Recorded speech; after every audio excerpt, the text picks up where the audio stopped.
जैसे मैं बता चुका हूँ, आपको फिर से रिपीट करता हूँ क्योंकि याद करना बहुत अनिवार्य है। हम लोग को भूलने की एक प्रवृत्ति है और भूलने का अर्थ है अज्ञानता में पड़ने। ये हमारी प्रवृत्ति है। अज्ञानता का मतलब है, अर्थ है जो नहीं है, जो गलत है। उसको ये भी कह सकते हैं जो नहीं है। 2 दूनी 5, ये उत्तर नहीं है। तो इसी तरीके से हम लोग की भूलने की प्रवृत्ति है, अर्थात अज्ञानता में जाने की प्रवृत्ति है। इसी को कहते हैं माया में जाना। माया शब्द का अर्थ है माँ या, 2 शब्दों से बना है। उसका मतलब जो नहीं है, नॉट दिस, जो नहीं है। जिसको आप सत्य मान रहे हैं वो सत्य नहीं है, उसको ही माया कहते हैं। और भगवान बताते हैं कि इस माया का जो ये है, ये उत्पत्ति है हमारे मन से। किससे है? मन से। क्योंकि मन जो है वो कल्पनाएं करता है। क्या करता है? कल्पनाएं कई बार फैक्ट होती हैं और कई बार भ्रम होता है। तो इसीलिए अब भगवान बता रहे हैं हमें। तो भगवद्गीता, जैसे मैं बार बार बताता हूँ आपको कि भगवद्गीता के अंदर भगवान ने पहली चीज़, जब अर्जुन ने प्रश्न किया कि मुझे क्या करना चाहिए और मेरे लिए श्रेष्ठकर क्या है, तो उन्होंने उत्तर देते हुए एक बात कही बड़ी क्लियरली कि पहली चीज़ उन्होंने बताया है कि सारा का सारा जो हमारा अज्ञानता है उसका मूल कारण है कि हम अपने आप को भूल गए हैं कि मैं शरीर नहीं आत्मा हूँ। क्या है ये? मैं शरीर नहीं आत्मा हूँ। और हम पूरा जीवन भर जो कार्य कर रहे हैं वो शरीर के लिए कर रहे हैं। और जैसे मैं आपको बता चुका हूँ पहले, और भगवद्गीता में भी आया हुआ है कि हमारे 2 आत्मा जो है, हम हैं जो 2 शरीरों से ढके हुए हैं। एक शरीर को कहते हैं सूक्ष्म शरीर, एक को कहते हैं स्थूल शरीर। अंग्रेजी में कहते हैं सटल बॉडी और ग्रॉस बॉडी। सूक्ष्म शरीर, सूक्ष्म का अर्थ जिसको कि आप से महसूस कर सकते हैं परंतु छू नहीं सकते, देख नहीं सकते, तो ये सूक्ष्म में आ गया। तो वो सूक्ष्म शरीर बना हुआ है मन, बुद्धि और अहंकार का। किसका? मन, बुद्धि और, भगवान ने बताया अष्टादि, ये 8 आवरणों से हम ढके हुए हैं। तो सबसे सूक्ष्म आवरण जो है वो अहंकार है, उससे कम सूक्ष्म है बुद्धि, उससे कम सूक्ष्म है मन। और फिर आपके 5 स्थूल बताए। क्या बताए? 5 स्थूल पदार्थ। वो 5 स्थूल पदार्थ हैं आकाश, वायु, अग्नि, जल और पृथ्वी। ये 5 चीज़ें। तो ये 8 चीज़ों से हम ढके हुए हैं। और इन्हीं के इनसे 2 शरीर बने हुए हैं। एक शरीर है जो कि मन, बुद्धि, अहंकार का है, और दूसरा शरीर जो है स्थूल है। तो जब आप शरीर त्यागते हो, जिसको हम मृत्यु कहते हैं, क्या कहते हैं? जिसको आप मृत्यु कहते हो, वो सिर्फ स्थूल शरीर की होती है। किसकी होती है? और वो भी कैसे होती है कि आप स्थूल शरीर का जो आवरण है वो नष्ट होता है, परंतु तत्व नष्ट नहीं होते। तत्व नष्ट नहीं होते। जैसे कि फिजिक्स की भी एक थ्योरी है जो कि एक्चुअली वेदों से ली गई है कि energy is not created not destroyed, अर्थात शक्ति ना तो बनाई जा सकती है और ना वो खत्म करी जा सकती है। तो ये बड़ा क्लियर आया है। तो ये मृत्यु का मतलब जो ये बाहरी आवरण है, स्थूल शरीर का आवरण है, जब ये खत्म हो जाता है, तब वो जो सूक्ष्म शरीर है वो आत्मा को दूसरे शरीर में लेके जाता है। ये जो सूक्ष्म शरीर है, क्योंकि कर्मों का सारा लेखा जोखा जो है वो इस सूक्ष्म शरीर में है। किसमें है? सूक्ष्म शरीर में। मन के अंदर सारा कुछ आपके किसमें है? मन में। तभी भगवान ने गीता के अंदर ये चर्चा जो चल रही है इस अध्याय के अंदर भगवान ने बताया कि मन ही आपका सबसे बड़ा मित्र है, मन ही आपका सबसे बड़ा दुश्मन है। यदि ये मन को आप कंट्रोल कर लेते हो, तब ये मन जो है क्या करता है? ये भी सूक्ष्म शरीर को खत्म करने में आपका सहायक बनता है। क्या बनता है? आपका सहायक बनता है। और आप जो आत्मा हो, जो एक इंडिविजुअल हो, एक व्यष्टि हो, वो आपकी असली निकल के आती है। उसको कहते हैं स्वरूप सिद्धि। क्या कहते हैं उसको? अपने स्वरूप को पहचानना कि मेरा भगवान के साथ, कृष्ण भगवान के साथ क्या संबंध है, उनके कौन से जो विस्तार है उनके साथ हमारा कौन सा संबंध है। कृष्ण भगवान के साथ संबंध है, राम जी के साथ है, विष्णु जी के साथ है, किसके साथ है? इनमें कोई भेद नहीं है, सिर्फ संबंध का भेद है। किसका भेद है? तत्व का भेद नहीं है। जैसे कि व्यक्ति एक ही है, व्यक्ति एक है, किसी का उनके साथ संबंध पति के रूप में है, किसी का पुत्र के रूप में है, किसी का ताऊ के रूप में है, किसी के चाचा के रूप में है, परंतु व्यक्ति तो वही है, परंतु सिर्फ क्या है अलग, संबंध अलग हैं। संबंध के कारण आपके कार्य अलग हो जाते हैं, परंतु व्यक्ति तो वही रहता है। इसी तरीके से जो विष्णु तत्व है, इसमें देवी देवता इंक्लूडेड नहीं है, शनिदेव नहीं है विष्णु जी, ये ध्यान रखना। शनिदेव को तो मारपीट के अच्छी तरह रावण ने रख रखा था अपने पास, उनको टांग भी उनकी तोड़ी किसने थी, रावण ने। रावण ने, और जो लंगड़े हैं शनि जी, उनको लंगड़ा किसने किया था, रावण ने, और बांध के किसने रख रखा था अपने तहखाने में, रावण ने।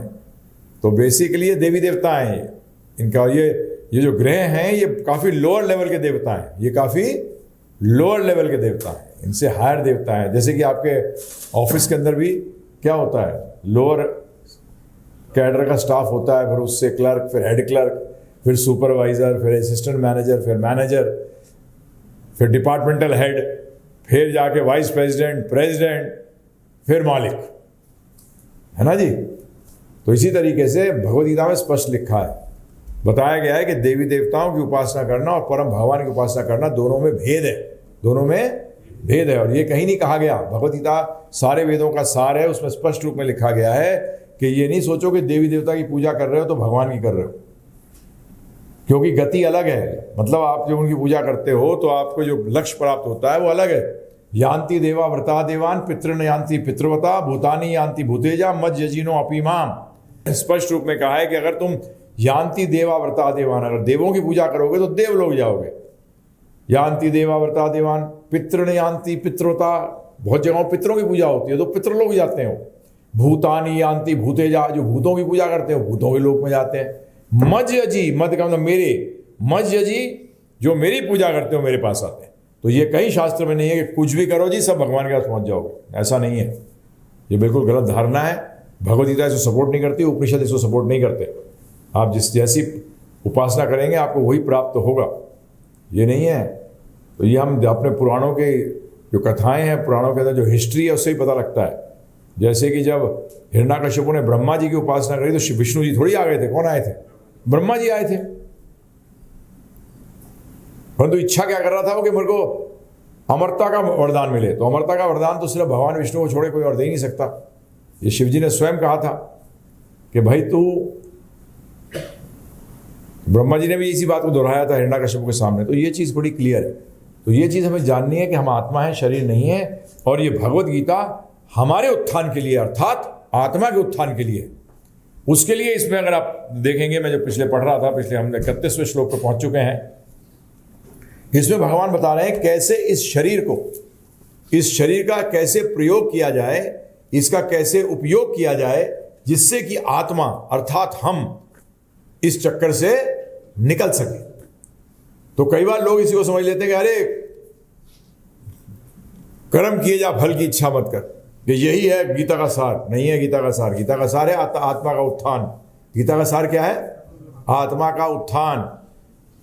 आप अगर पढ़ेंगे भगवद गीता ने बहुत जगहों पे भगवान ने कहा है। एक मैं श्लोक जैसे पिछली बार ही पढ़ा था, एक श्लोक आपके सामने पढ़ के सुना देता हूँ। उसका अनुवाद है 7वें अध्याय का 29वां श्लोक है। भगवान कह रहे हैं बड़े क्लियरली, जरा मरण मोक्षया, जरा मरण मोक्षाय। जरा का मतलब होता है बुढ़ापा, जरा मरण मोक्ष मतलब बुढ़ापे और मृत्यु से मोक्ष की कोशिश कर। किसकी कोशिश कर, मोक्ष की, निकल इससे, बुढ़ापे से और मृत्यु से।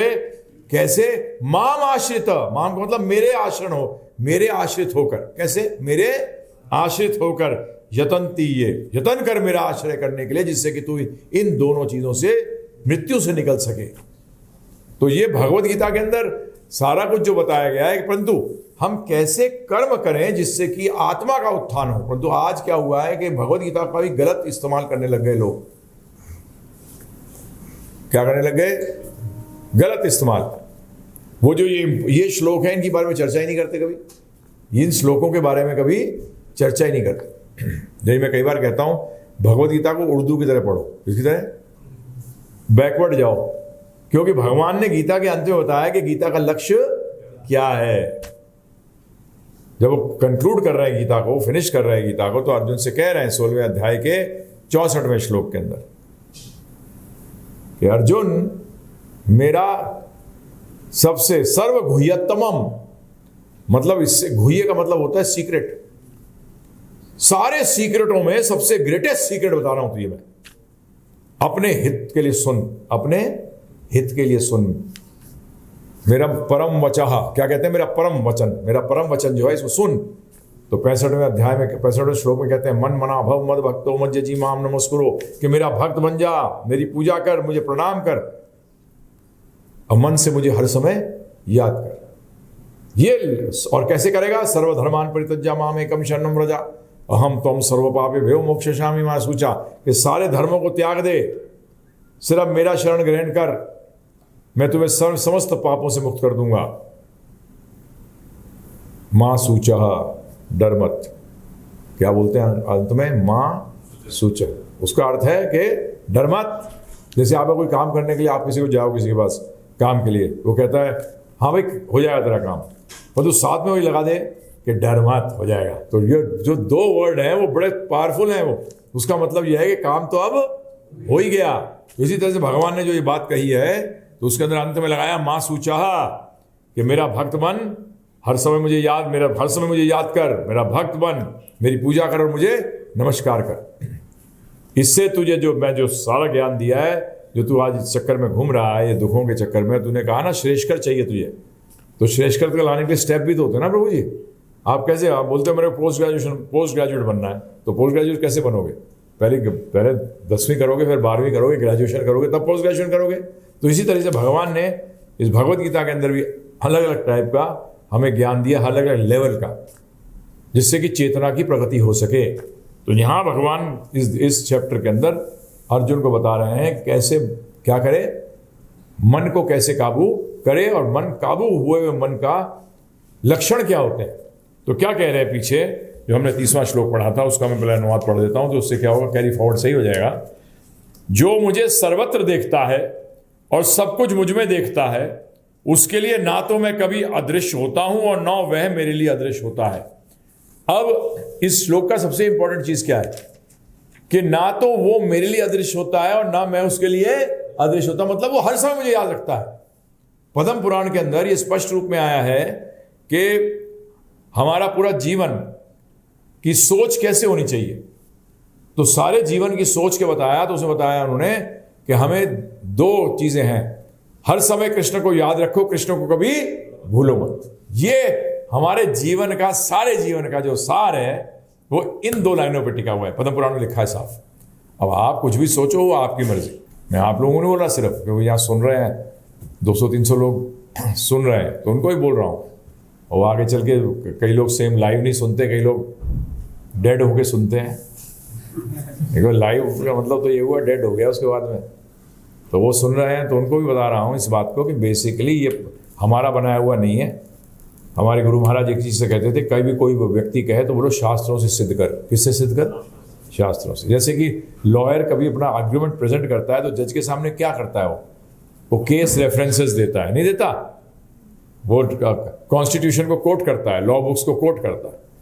इसी तरीके से हमारे गुरु महाराज कहते थे कि चाहे गुरु हो या शिष्य हो, दोनों का काम यह है कि अगर कोई चीज़ रखता है सामने तो उसको बैकअप करना चाहिए। किससे? शास्त्र से। इसी से पता लगता है कि ये गुरु सही है या गलत है। शिष्य को पता लगता है, पता लगना चाहिए नहीं लगना चाहिए, क्योंकि आध्यात्म में जब आप गुरु के पास जा रहे हो, क्योंकि शास्त्रों में कहा गया है जिसको कि परम सत्य जानना हो या श्रेष्ठकर वस्तु जाननी हो, उसको गुरु के पास जाना चाहिए। टाइम वेस्ट करने के लिए कि मेरा धंधा सही नहीं चल रहा और ये नहीं सही चल रहा, ये सब गुरु का काम नहीं है देखना। जो ऐसा आपने आज तक बताइए, स्कूल के टीचर के पास कभी गए हैं कि मेरा बिजनेस सही नहीं चल रहा? बताइए आप, मैं आपसे पूछता हूँ, हैं? तो फिर गुरु के पास क्यों जाते हो लेके? ये वो दो गुरु अलग अलग हैं जी? अरे गुरु का काम है उसको इस, जो भगवान कह रहे हैं यहाँ कि जरा मृत्यु मोक्षाया, कि जन्म और मृत्यु से मोक्ष का जो सिखाए उसको गुरु हमारे शास्त्र कहते हैं।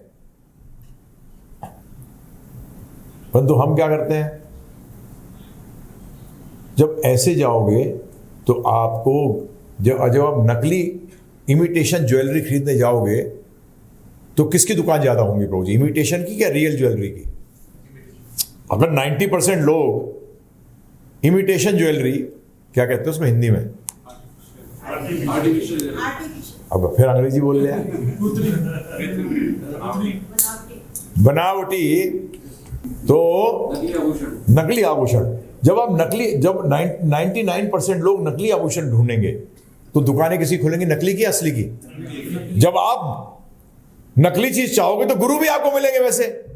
अरे भाई, आपकी अब थोड़ी असली ज्वेलरी वाली दुकान के अंदर बोलेगा नकली बेच रहा हूं मैं, नहीं। और असली लेने के लिए तपस्या भी करनी पड़ेगी, कमाना पड़ेगा ना प्रभु जी, उसके लिए तपस्या करनी पड़ेगी नहीं करनी पड़ेगी। इसी तरीके से शास्त्र कहते हैं तुम सिंसियर हो तब जो ये गड़बड़ लोग हैं इनकी दुकान बंद हो जाएगी। अगर सारे के सारे लोग 99% लोग असली सोना चाहेंगे तो बताइए आर्टिफिशियल ज्वेलरी चलेगी? बंद हो जाएगी। वो चलती क्यों है? वो चलने का हम है कारण। कौन कारण है? हम। क्योंकि हमने मतलब ही नहीं समझा कि गुरु का अर्थ क्या होता है। क्योंकि ये वो ज्ञान है कि जीवन के अंदर कुछ भी आ जाए, परंतु आपको कैसे उससे गुजरना है, कष्ट आ जाए, दुख आ जाए, जिसको आप कहते हो, उससे कैसे गुजरे। पहली बात तो ये होती है कैसे ना हो, कैसे उस परिस्थिति में हम आए ना, और यदि आ भी गए तो वो परिस्थिति हमें इफेक्ट नहीं कर पाए, है ना प्रभु जी?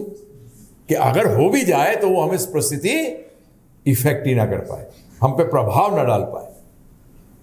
तो शास्त्र ये बताते हैं। तो दुख तो कारण, दुख का तो एक ही कारण है, जो चाहते हो वैसा ना हो तो दुख समझ लो। एक ही डेफिनेशन है दुख की। कई बार लोग पूछते हैं दुख की डेफिनेशन क्या है, कि जो आप चाहते हो, जो इच्छा है वो पूरी ना हो, दुख होता है ना जी? परंतु यदि आप ये मान लो कि मैंने ही किया है तो दुख कम हो जाएगा। कम हो जाएगा? नहीं हो जाएगा। जैसे बच्चा भी होता है नहीं प्रभु जी, जब अपने आप गिरता है तो नहीं रोता, दूसरा जरा सा भी छू दे तो क्या धाड़े मारता है। तो उसका मतलब समझिए, इससे समझिए, जब आप ये समझ के चलते हैं ना कि ये मेरे कारण ही दुख हुआ है, तो प्रभु जी दुख इतना नहीं होगा। जानते हो गलती मेरी है, कभी ना कभी मैंने गड़बड़ करी है जिसके कारण कि मुझे ये सामने परिस्थिति आई, ये परिस्थिति आई। तो ये सारी चीज़ें भगवद्गीता बता रखती हैं। तो यहाँ भगवान बता रहे हैं अर्जुन को कैसे मुझे याद किया जाए। तो यहाँ भगवान ने कहा कि जो मुझे सर्वत्र देखता है। सर्वत्र देखने का मतलब नहीं, अब देखता है का मतलब क्या है? अगर निराकार होगा तो कैसे देखेगा? बताओ आप मुझे। यहां शब्द क्या यूज किया गया है? सर्वत्र सर्वच मयि पश्यति। सर्वत्र देखता है मुझे। अब निराकार को कैसे देखोगे? बताओ मुझे, है उधर को बताओ। निराकार का मतलब कोई आकार ही नहीं है, तो कैसे देखोगे? सृष्टि को देखोगे।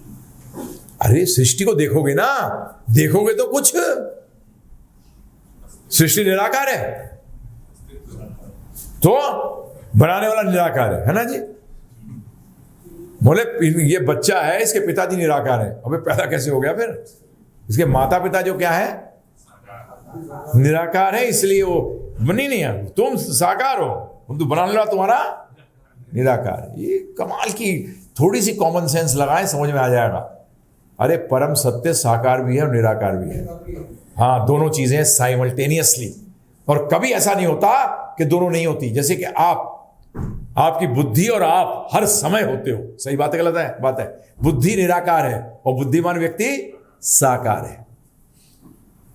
अब इससे एक चीज और क्लियर होती है, जैसे पहलवान की शक्ति, जो उसमें ताकत है वो निराकार है, परंतु है किसमें? वो साकार में। तो जब वो दिखाना चाहता है, दिखाता है, वो अपने बच्चे के साथ थोड़ी, छोटे बच्चे को उठाएगा उसके साथ पहलवानी करता है? नहीं, उसने ताकत को क्या कर लेता है? समेट लेता है। ताकत उसको नहीं चलाती, वो ताकत को चलाता है। इसी तरीके से शक्तिमान जो है वो शक्ति को चलाता है। ये समझना पड़ेगा, ये बहुत आवश्यक है। तो यहां भगवान ने कहा, अब अगले श्लोक के अंदर क्या कह रहे हैं, ध्यानपूर्वक सुनिए। 31वें में, जो योगी मुझे, कौन कह रहे हैं? मुझे, कृष्ण भगवान। ध्यानपूर्वक सुनते जाइए। मुझे तरफ तथा परमात्मा को अभिन्न जानते हुए, कैसे जानते हुए? अभिन्न है, दोनों में कोई भेद नहीं है, अभिन्न है। अब जानते हुए परमात्मा की भक्ति पूर्वक सेवा करता है, वह हर प्रकार से मुझ में सदैव स्थित रहता है। मुझ में स्थित रहने का मतलब क्या है? अगर हम कहते हैं ये व्यक्ति तो इसके हर टाइम इसमें स्थित रहता है, भाई उसका मतलब है उसके मन में, उसके हृदय में क्या है? उसके हृदय में स्थित रहता है। तो यहां दो बातें भगवान बताने की चेष्टा कर रहे हैं, तो उसके ऊपर हम चर्चा करेंगे। तो क्या है वो दो बातें?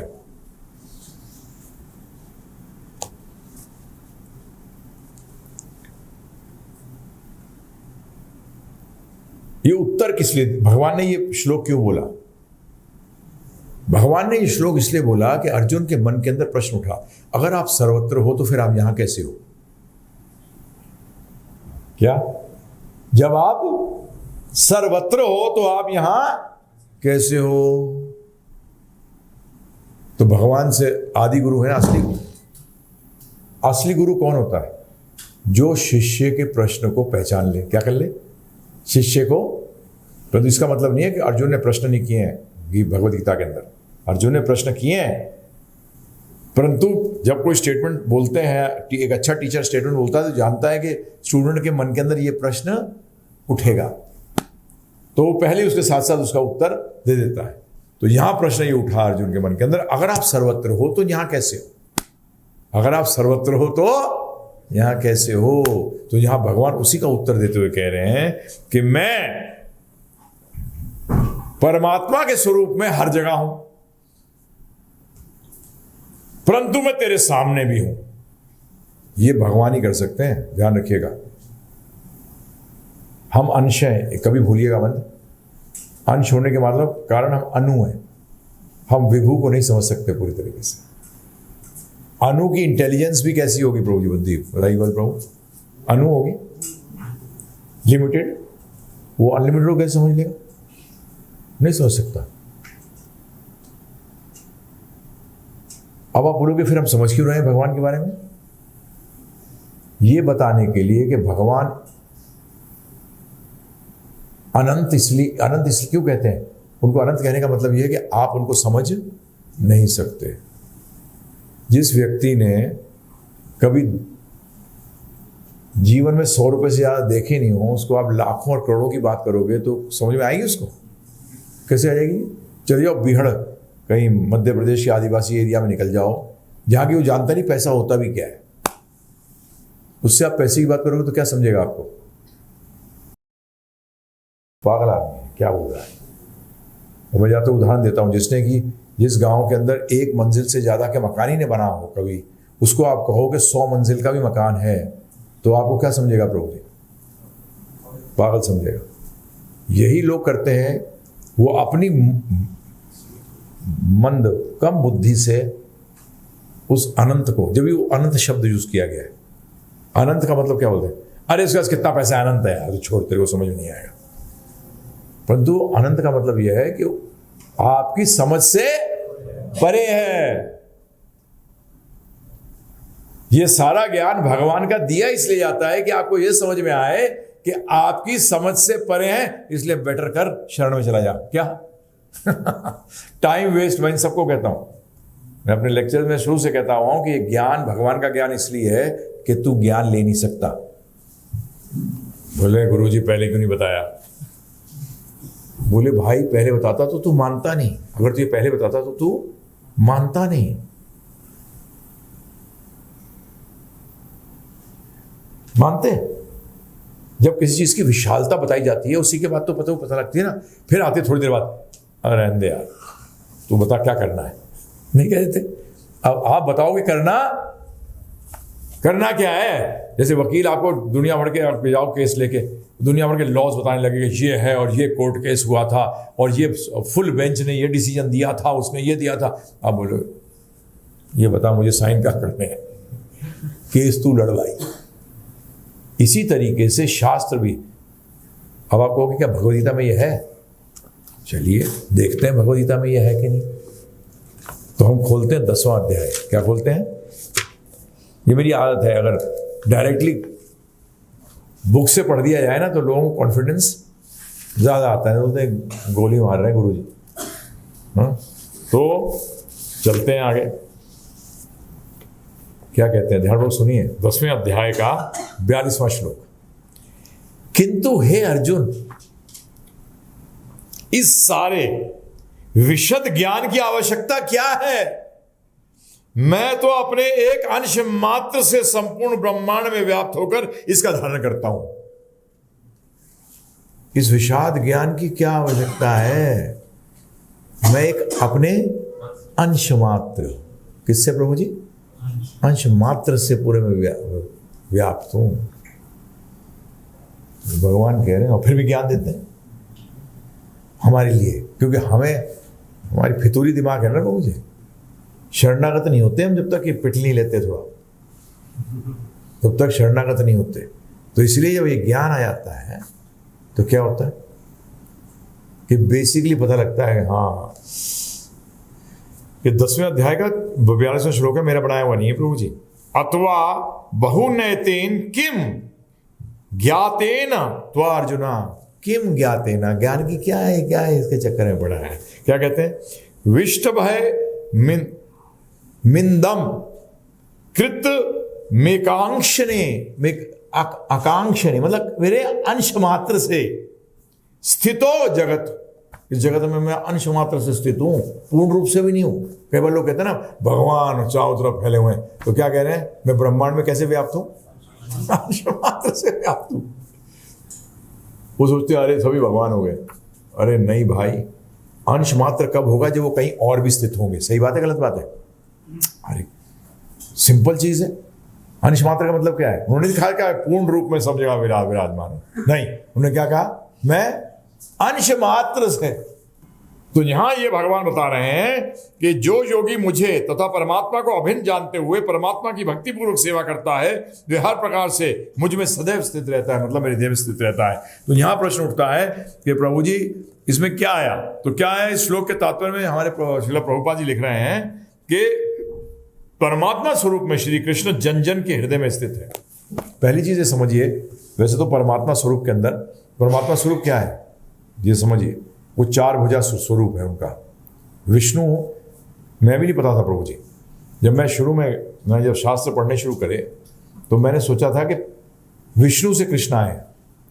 फिर जब मुझे पता लगा विष्णु भी 3 प्रकार के हैं तो मुझे शौक हो गया। मैंने कहा यार ये तो कभी जाना नहीं। तब पता लगा कि अरे कारणोदक्षाय विष्णु, गर्भोदक्षाय विष्णु और क्षीरोदक्षाय विष्णु, 3 विष्णु हैं। फिर जब भागवत पढ़ी, वेदव्यास जी ने सारा हमें वेद, उपनिषद, पुराण, महाभारत, रामायण ये सब देने के बाद उन्होंने अंत में श्रीमद् भागवत की रचना करी थी। किसकी रचना करी थी? श्रीमद् भागवतों को जो भी कहा गया है शास्त्रों का, समस्त वेदों का पका हुआ फल, और गीता को कहा गया सार। जो आदि शंकराचार्य ने बताया कि गीता है दूध के समान।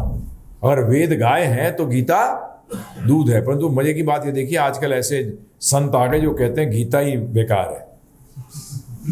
अब मैं क्या करूं ऐसे लोगों का? कहते हैं कुछ श्लोक सही है, कुछ गड़बड़ है।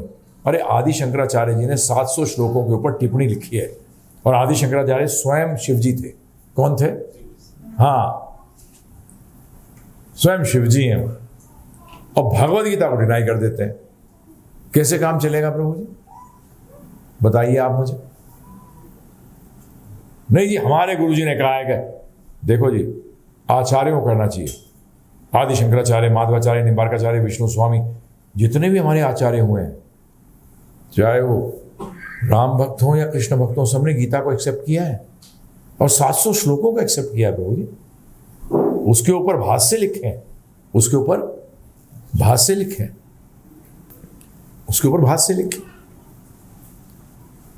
तो यहां क्या कह रहे हैं कि ये बात समझने की है कि हमारे जो हृदय में परमात्मा स्वरूप में जो विष्णु हैं, ये कौन है पता है? क्षीरोदक्षाय विष्णु। कौन है ये? बोलिए। कारणोदक्षाय विष्णु। कारणोधक, धक का मतलब होता है सागर।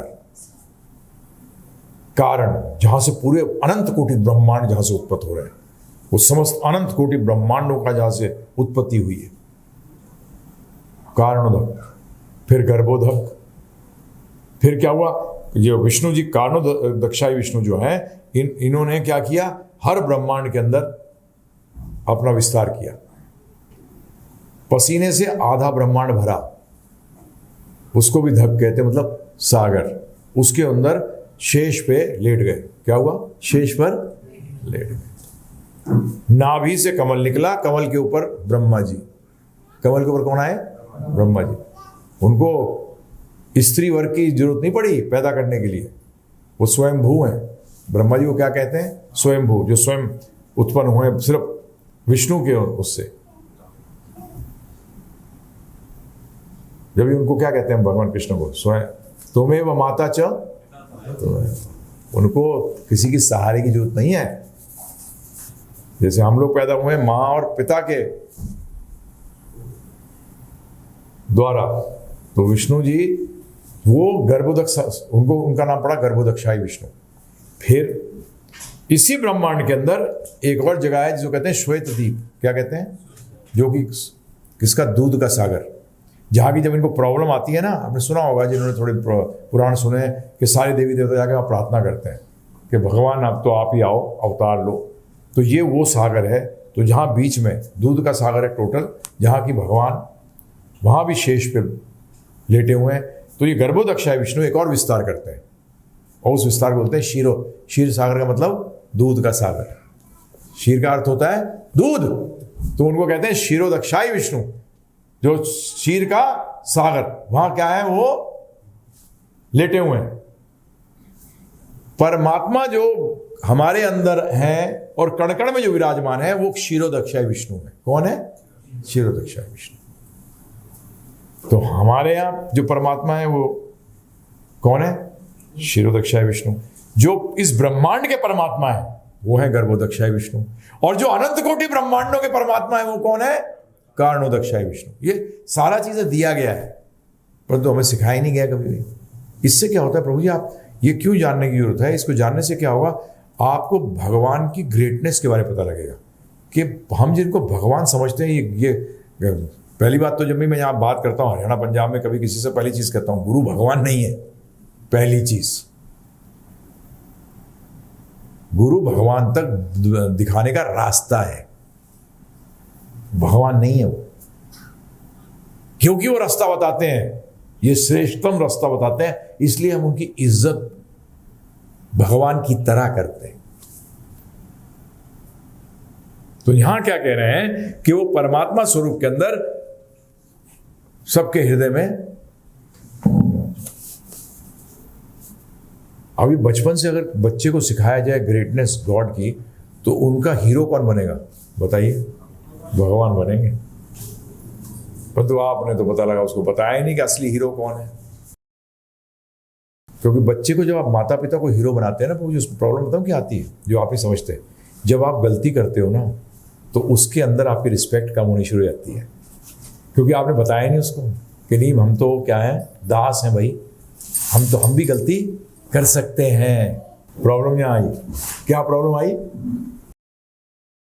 आपने तो बोल दिया कि आप भगवान है, परंतु प्रॉब्लम कहाँ आई कि भगवान भी गलती करते हैं, भगवान भी मिस्टेक करते हैं, भगवान भी बीमार पड़ते हैं। मेरे को जब प्रॉब्लम आती है तो भगवान क्यों सॉल्व कर सकते हैं? अगर आप भगवान हो तो मेरी प्रॉब्लम सॉल्व करो, हैं जी। तो इससे क्या होता है, एक्चुअली भगवान तो हो नहीं, भगवान तो हो नहीं। परंतु यदि आप भगवान के बारे में बताते तो जीवन भर आपकी इज्जत करता कि भगवान के बारे में बताया, मुझे वो रास्ता बताया, तो गुरु बनते। क्या बनते? ये आज का शुरू हुआ है, नहीं तो पहले माता पिता को गुरु माना जाता था। माँ को पहला गुरु बोलते थे। क्या बोलते थे? माँ को पहला गुरु बोलते थे, भगवान नहीं बोलते थे। ये अब कलयुग का असर हो रहा है ना। अभी कलयुग के असर में क्या हो रहा है कि क्या कहने लग गए कि वो क्या है। अगर आप बचपन से भगवान कृष्ण के बताएं, राम जी के बताएं, आपको बच्चे भी छोटे हों उनको बताना शुरू करो। कई बार मुझसे लोग पूछते हैं बच्चों को प्रचार कैसे करें? कुछ नहीं, उनको भगवान की लीलाएं सुनाओ। क्या करो? बच्चों को जो लीलाएं हैं भगवान की वो सुनाओगे तो उसको लगेगा अरे ऐसा ये है भगवान मेरे। क्योंकि ज़्यादातर बच्चे किसको पावर, स्ट्रेंथ को बड़ा पावर वो देते हैं, जादू को बड़ा इंपॉर्टेंस देते हैं वो। तो उनके लीडर कौन बन जाएंगे? भगवान श्री कृष्ण बन जाएंगे, राम जी बन जाएंगे। जब वो बनेंगे लीडर तो प्रभु जी का जीवन सफल हो गया, समझ लो। फिर वो आगे उन्हीं की बातों को क्या करेंगे? नकल मारने की कोशिश करेंगे। जो पीयर प्रेशर कहते हो आप अंग्रेजी के अंदर, बच्चों के साथ प्रॉब्लम क्या आती है कि जब आप उनको कंपटीशन कराते हो, क्या कराते हो? वो फर्स्ट आना है। भाई कितने लोग फर्स्ट आएंगे यार, है बताइए प्रभु जी, है बोल प्रभु बताइए कितने लोग? अरे एक ही जना आएगा फर्स्ट, बाकी सब फेल हो गए क्या? बाकी फेल थोड़ी हो गए प्रभु जी, मैं तो मजाक करता था। थर्ड डिवीजन आती थी अपनी, तो फादर ने बोला एक बार थर्ड डिवीजन आई है। अरे मैंने कहा कमाल की बात करते हो, फर्स्ट वाला तो बेचारा अकेला घूम रहा है, यहाँ तो 1 with 2 बॉडीगार्ड है, 1 with 2 बॉडीगार्ड है। आज मैं बात करता हूं नोबेल प्राइज विनर के साथ ही बैठ के, जो आपका IITN का गोल्ड मेडलिस्ट नहीं कर सकता, और उसको समझाता हूं कि भगवान तत्व है और समझता है। ये ज्ञान समझो, भगवान का दिया हुआ ज्ञान पूर्ण है प्रभु जी, ये आस्था रखो, इसमें फेथ रखना पड़ेगा। तो इसलिए वो परमात्मा स्वरूप के अंदर क्या बताया कि वो और असंख्य परमात्मा है। कितने हैं? हर आत्मा के साथ परमात्मा होता है। परमात्मा हमारा कभी भी साथ नहीं छोड़ते, ध्यान रखिएगा। हम किसी भी योनि में चले जाएं, वो हमारे साथ होते हैं। प्रॉब्लम ये होता है कि हम उनकी बात नहीं सुनते, हम उनकी बात नहीं सुनते। वो मैंने 13 घंटे में समझाया भी है कि क्यों नहीं सुन पाते आप। भगवद्गीता का सारांश जो दिया है 13 घंटे के अंदर, उसमें बताया है कि प्रॉब्लम क्या है, आप सुन क्यों नहीं पाते उनके। हाँ, प्रॉब्लम उनकी नहीं है, प्रॉब्लम हमारी है, प्रॉब्लम हमारी है। जैसे मुझे याद है, पहले बड़ी पुरानी पिक्चर थी, उसके अंदर कोई आदमी उसके भले की बात कर रहा था, परंतु उसने कान में रुई लगा रखी थी, वो मिस कर गया। जो अब भगवान हमें हर क्षण बता रहे हैं, परंतु हमने अपने कानों पे रुई लगा रखी, फिल्टर कर दिया है जी कि ये बात, अगर ये बातें आए ना तो इसको लियो मत, इसको लियो मत। तो क्या करियो, सिर्फ जो बातें हैं तेरी काम की हो, तो मन क्या कहता है, काम वाली रख ले। काम का मतलब जो भगवान से दूर ले जाए वो बातों को रख अपने पास, जो भगवान के करीब ले जाए उन बातों से दूर हो जाए। बड़ा सिंपल। तो यहां तो क्या कहते हैं, और वो सारी परमात्मा, जो जितने परमात्मा है और मैं, उनमें कोई भेद नहीं है। क्या कह रहे हैं इसका श्लोक का? सर्वभूत स्थितम। भूत का एक अर्थ होता है जीव, सर्वभूतानाम, सारे जीवों में। तो क्या कह रहे हैं? सर्वभूत स्थितम यो माम भजती, जो मुझे सबों में देखता है, मुझे कि मेरे में और उनमें कोई भेद नहीं है, और क्या करता है? भजती एकत्वम आस्थितः। एकत्वम भाव से कि मेरे और उनमें परमात्मा में कोई भेद नहीं है। उसका मतलब नहीं परमात्मा आपके साथ में तो आप परमात्मा हो गए हैं जी। आप फोटो खिंचा लो मोदी के साथ तो मतलब प्राइम मिनिस्टर हो गए क्या है? आपका अस्तित्व, आपकी व्यष्टि रहती है अलग और उनकी व्यष्टि रहती है अलग। ये है क्योंकि जी परमात्मा मुझ में है इसलिए मैं ही परमात्मा हूं। ये कहा गया? इस बात को तो नहीं कहा गया। तो एकत्व जो शब्द है, इसका एक मतलब समझिए। एकत्व का मतलब है कि अब बड़ा अजीब है, आप कहोगे ऐसे कैसे कि भगवान श्री कृष्ण सबके साथ है, विभाजित प्रतीत होते हैं परंतु विभाजित नहीं है। अरे अब मैं किसी से कहूं कि इसमें भी है इसमें भी है तो विभाजन हो गया। परंतु क्या कह रहे हैं एकत्व बोलकर के मेरे उनमें कोई भेद नहीं है, अर्थात जो परमात्मा भी जितने भी हैं ये विभाजित लगते हैं परंतु विभाजित नहीं है। इसका उदाहरण दिया गया, उदाहरण अच्छा नहीं है। शास्त्र इस बात को अपने आप भी कहते हैं कि उदाहरण जो हम दे रहे हैं वो उदाहरण अच्छा नहीं है, क्योंकि भगवान का कोई उन जैसा कोई है नहीं, तो उदाहरण कैसे दोगे? उदाहरण किसके दिए जाते हैं? कंपेयर करते हैं। और जैसे क्या होता है, हमारे महारथियों बोलते हैं 10,000 हाथियों का बल, क्योंकि हाथी के बल को क्या माना जाता था? बहुत ज्यादा। तो हम जब कंपेयर करते हैं, कंपेयर को क्या कहते हैं हिंदी में? तुलना। जब तुलना करते हैं ना प्रभु जी, तो तुलना श्रेष्ठ जो उस चीज में बेस्ट होता है उससे तुलना करते हैं। यही मैं कई बार लोग कहता हूं कि मनुष्य अपनी औकात समझो कि जब तेरी तुलना भी करी जाती है तो जानवर से करी जाती है, या किससे? चिड़ियों से। और एक गिद्ध जैसी नजर है क्या, तो श्रेष्ठ कौन हुआ? गिद्ध। और एक क्या हाथी की तरह खाता है, मतलब खाने में भी हाथी बीट करता है आपको, नहीं कहते? ये चीज, ये वर्ड यूज करते हो आप। तो तुलनात्मक तरीके से हम चीजें समझते हैं, परंतु भगवान की तुलना किससे करें प्रभु जी? भगवान की तुलना करें, इसलिए हमें समझने में प्रॉब्लम आ जाती है, इसलिए हमें समझने में प्रॉब्लम आ जाती है। अगर तुलना मिल जाए ना प्रभु जी, बहुत जल्दी समझ जाओगे। परंतु वो परम सत्य तो एक है, क्या है? उसको कैसे समझोगे? उसी को तर्क कहते हैं। जब ये तुलनात्मक स्टडी करते हैं ना, इसी को तर्क कहा जाता है। क्या कहा जाता है प्रभु जी? तर्क भी यही है। तर्क करने के लिए दो चीजें चाहिए। तर्क करने के लिए जैसे उदाहरण देते हैं कि गधा नंगा घूमता है। अमेरिका में ऐसे बीचेस हैं जहां लोग नंगे घूमते हैं, क्योंकि गधा नंगा घूमता है, लोग नंगे घूमते हैं, इसलिए दोनों नंगे, इसलिए दोनों गधे हैं। इसको कहते हैं तर्क। क्या कहते हैं? ये है तर्क कि वो भी गधे हैं। कंपेयर किया ना आपने, इंसान तो बोल नहीं सकते गधे को, परंतु इंसान गधे की तरह काम कर रहा है। गधा तो बेचारा घूमता ही नंगा है। तू तो कपड़े पहन सकता है, फिर भी नहीं पहन रहा। गधा बेचारा कपड़े कैसे पहनेगा? वो पहनना भी चाहे तो नहीं पहन सकता। उसका कपड़ थोड़ी है, यदुपति प्रभु टांगता है हैंगर में कपड़े? नहीं। तो ये तर्क है। तो परंतु भगवान जैसे दूसरा है नहीं। अब ये बड़ा समझने में बड़ी प्रॉब्लम आती है, इसलिए शास्त्रों की चीजों को आपको यथारूप लेना पड़ेगा। क्या लेना पड़ेगा? अरे भगवान की क्या अचिंत्य शक्ति है कि वो हर के अंदर अंदर अंदर अलग अलग हैं और फिर भी ये विभाजित नहीं है। इसका उदाहरण क्या दिया है शास्त्रों में? बताएं कि 12 बजे सूरज सर के ऊपर होता है एकदम, है ना?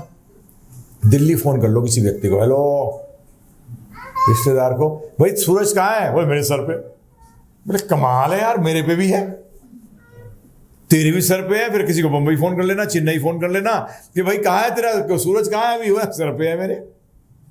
परंतु क्या वो विभाजित हो गया? विभाजित तो नहीं हुआ जी, परंतु वो जड़ है। क्या है? वो जड़ है, इसलिए उदाहरण अच्छा नहीं है। परंतु भगवान तो चेतन है। क्या है? चेतन है। और वो चेतन होकर सब में विभाजित प्रतीत होते हैं, परंतु विभाजित नहीं है। और फिर मजे की बात देखिए, विभाजित नहीं है परंतु विभाजित भी है। आप कहोगे यार देखो एक चीज बोलो ना। अब परम सत्य की जो एक डेफिनेशन आती है ना भगवान कृष्ण की, एक डेफिनेशन, इसमें एक डेफिनेशन का एक पार्ट होता है प्रभु जी, जिसमें कहा जाता है भगवान में दो विपरीत गुण एक साथ स्थित हो सकते हैं। क्या? दो विपरीत गुण एक साथ उसी समय हो सकते हैं। हमारे में नहीं हो सकते। हो सकते हैं प्रभु जी, या तो आप यहां हो या घर पे हो, या तो ईमानदार हो या बेईमान हो। क्या है? बड़ा ईमानदार बेईमान है साहब ये। क्या बोल रहा है तू? है जी? ऐसी ठंडी आग पॉसिबल है प्रभु जी? ठंडी आग ये कैसी आग है जो ठंडी भी है? आग तो गर्म ही होती है। परंतु भगवान के अंदर दो विपरीत गुण एक साथ, विभाजित भी हैं और अविभाजित। जब हम वेदों को पढ़ते हैं ना, तो उसका पहला गुरु का काम होता है पहली चीज बताना कि ये फिलॉसफी का फर्स्ट वर्ड बताऊं क्या है? अचिंत्य। क्या है? हमारे चिंतन से परे है। अगर वो चिंतन में आ जाए तो भगवान ही नहीं है ना प्रभु जी। अगर अंश के चिंतन में अनंत आ जाए तो फिर वो अनंत कहां से रहा ही नहीं। तो ये पहली चीज समझनी पड़ेगी। ये शास्त्रों को अध्ययन करने के तरीके हैं प्रभु जी। क्या है? अध्ययन करने के तरीके हैं। तो यहां यही कह रहे हैं कि वो विभाजित प्रतीत होते हैं, एकत्व, परंतु वो विभाजित नहीं है। क्योंकि गीता के अंदर अगर आप पढ़ेंगे तो दूसरे अध्याय के अंदर आत्मा के बारे में बताते हुए वो क्या बताया गया? विभाजित होती है, कभी नहीं होती। आत्मा कभी विभाजित नहीं होती, कभी नहीं। उसमें कोई विकार आ ही नहीं सकता, तो भगवान कैसे आ जाएगा? है तो परम सत्य में कैसे आ जाएगा? अब आपको कई लोगों को समझ में नहीं आ रहा होगा, बोले क्या बोल रहे हैं यार, क्योंकि आपकी ट्रेनिंग ही नहीं हुई। ये समझने के लिए आपको ट्रेन नहीं किया गया। बचपन से बच्चे को सब्जेक्ट के अंदर ट्रेन करना पड़ता है, सही बात है। उसको कहते हैं साधना। क्या कहते हैं प्रभु जी? साधना। हमने बचपन में जो स्कूल में कराया प्रभु जी, वो क्या थी? साधना थी। आपको ट्रेन किया गया है नंबर्स को देखने के लिए, नहीं है? अब चार्टर्ड अकाउंटेंट कैसे हैं? अगर आप बैलेंस शीट देखते बता नहीं सकते कि कंपनी की क्या हालत है, तो आप बेकार है, नहीं है प्रभु जी। परंतु उसके लिए आपको ट्रेनिंग मिली है कि आपने जान गए थे बचपन से ही? ट्रेनिंग मिली है। तो हर चीज के लिए इसी तरीके से ये बड़ा अजीब सा क्यों लगता है कि आपको ट्रेन नहीं किया गया, आपको ट्रेन नहीं किया, आपको ट्रेनिंग नहीं हुई, टाइम ही नहीं है इस ज्ञान के लिए। तो टाइम ही नहीं लोगों के पास। ये तो बुढ़ापे में करना है ना जी, जब समझने की शक्ति और बेड़ा गर्क हो जाती है। हाँ, सब चीज फिक्स हो जाती है ना प्रभु जी। उस एज तक पहुंचते पहुंचते क्या होता है, आपकी धारणाएं क्या बन जाती हैं? एकदम कड़क, टूट जाएंगी, बिखर जाएंगी, परंतु चेंज होना बड़ा मुश्किल होता है। तभी तो शास्त्र कहते हैं 5 साल की अवस्था से जब भौतिक ज्ञान शुरू होता है तभी आध्यात्मिक ज्ञान होना चाहिए। ईशोपनिषद के अंदर स्पष्ट आया है। ईशोपनिषद मुख्य होना तो मुष्ट 11 उपनिषद बताई गई हैं। 108 मुख्य होती हैं और 108 में भी 11 उससे भी ज्यादा मुख्य होती हैं। उनमें पहला उपनिषद का नाम है ईशो उपनिषद। ईश का मतलब है ईश्वर, जो ईश्वर के बारे में बताती है। उसे बताया गया है कि ईशो उपनिषद में हमने लेक्चर दिए हुए हैं, उस पर बताया है कि भगवान चलते हैं पर तो टांगे नहीं है। बोल रहे यार ये क्या है यार, चलते हैं पर टांगे नहीं। ऐसा क्यों कहा? क्योंकि टांगे बोलते ही सीमित हो जाते हो प्रभु जी, टांगे बोलते ही सीमित हो जाते हो, परंतु भगवान तो असीमित है, परंतु चलते भी हैं। भगवान ने करके भी दिखाया वामन देव की लीला में। क्या दिखाया? उनकी टांगे थी जितनी दिखाई थी उन्होंने, हैं? शुक्राचार्य जी समझ गए थे, लपेट लेंगे ही अब। शुक्राचार्य जी समझ गए थे, बलि गया, बलि महाराज तू गए, इन्होंने 3 पग क्या मांगे हैं, तो तब भी भगवान ने कृपा कर दी कि तीसरी बोलने लगे, 2 पग में किया, तीसरा पग बोल रहे मैं क्या रखूं, जगह ही नहीं बची। वो तो चाहते तो 1 पग के अंदर भी कंप्लीट नहीं होता, 1 पग भी इतना लंबा होता, बड़ा होता तो भी। तो ये चीज समझनी पड़ेगी। तो यहां जो भगवान कह रहे हैं, तो ये भगवद गीता के अंदर ये बता रहे हैं कि क्या एकत्व का मतलब है कि मेरे और उनमें कोई भेद नहीं है। अब इतना हम लोग हमारे को समझे कैसे कि जो भगवान सबके हृदय में विराजमान है। कौन सा श्लोक है वो बताओ गीता का, जहां भगवान बता रहे हैं मैं हृदय में विराजमान हूं। सर्वस्य चाहम हृदय सन्निविष्टो, सर्वस्य चाहम, सर्वस्यों में अहम, मैं हृदय सन्निविष्टो, हृदय में विराजमान हूं।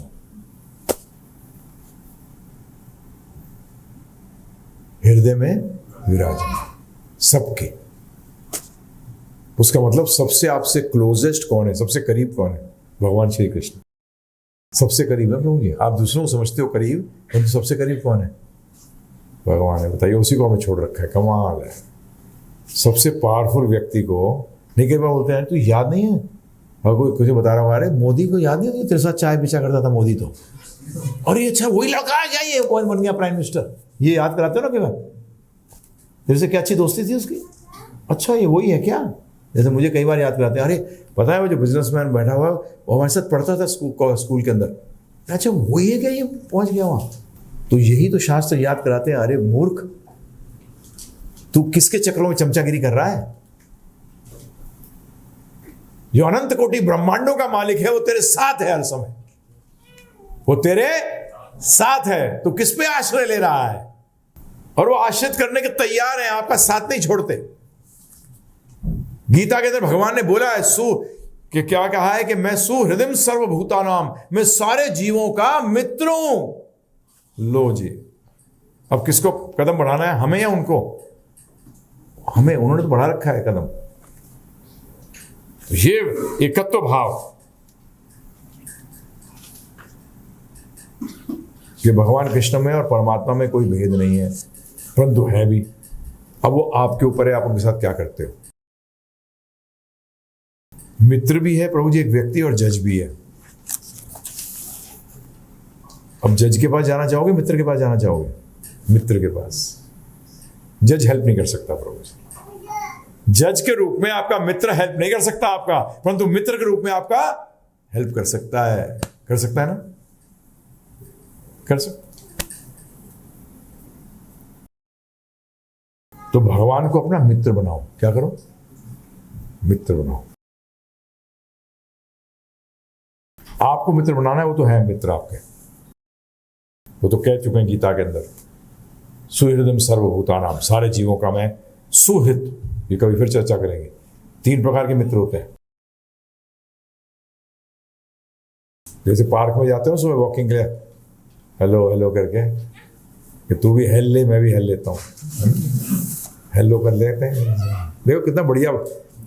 अभी भी बोलते हैं डिवोटी जब हेलो, कहता हूँ यार कमाल का आदमी। अपने बच्चे को भी बोल रहा है कि तू भी हेल ले, तो बच्चा भी उधर से कहता तुम भी लो मत पिताजी, हेलो नहीं है। हेल का मतलब क्या होता है? नर्क। तू भी ले मैं भी लूं, बोले मुझे दे रहा तो मैं भी तुझे देता हूं। हमारे राम जी होता था, राम राम नहीं होता था। अब क्या होता है? और फिर जाए हाय, दर्द हो रहा है कहीं, फिर कहेंगे 3 बार हाय हाय। अबे बहुत दुखी है बेचारा, बहुत दुखी है बेचारा, क्योंकि भगवान से दूर है तो दुखी हो गई। हम तो अगर किसी को बुला हरि बोल, क्या बोलते हैं लोग? हरि बोल। अरे कोई फायदा तो हो। जब जुबान हिले तो देखिए, हमें भी बड़ा परफेक्ट बिजनेसमैन बनना पड़ेगा। हर टाइम प्रॉफिट ढूंढना पड़ेगा। क्या ढूंढना पड़ेगा?